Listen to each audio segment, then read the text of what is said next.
கிறிஸ்துவுக்குள் பிரியமானவர்களே, இன்றைய இறைவார்த்தை, அமைதியை அல்ல வாளையே கொணர வந்தேன். புனித மத்தேயு எழுதிய நற்செய்தி 10ஆம் அதிகாரம் 34 முதல் 11ஆம் அதிகாரம் 1 முடிய உள்ள வசனங்கள். அக்காலத்தில் இயேசு தம் சீடர்களை நோக்கி கூறியது, நான் உலகிற்கு அமைதி கொணர வந்தேன் என எண்ண வேண்டாம். அமைதியை அல்ல வாளையே கொணர வந்தேன்.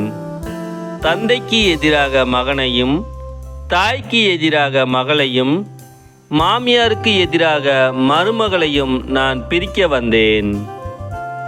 ஒருவருடைய பகைவர் அவரது வீட்டில் உள்ளவரே ஆவார்.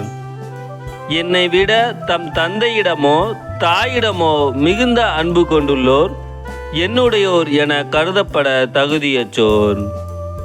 என்னை விட தம் மகனிடமோ மகளிடமோ மிகுதியாய் அன்பு கொண்டுள்ளோரும் என்னுடையோர் என கருதப்பட தகுதியற்றோர்.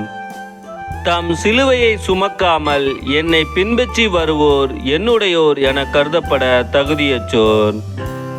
தம் உயிரை காக்க விரும்புவோர் அதை இழந்து விடுவர்.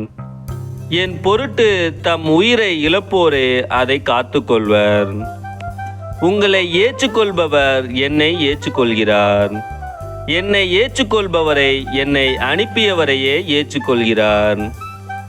இறைவாக்கினர் ஒருவரை அவர் இறைவாக்கினர் என்பதால் ஏற்றுக்கொள்பவர் இறைவாக்கினருக்குரிய கைமாறு பெறுவார்.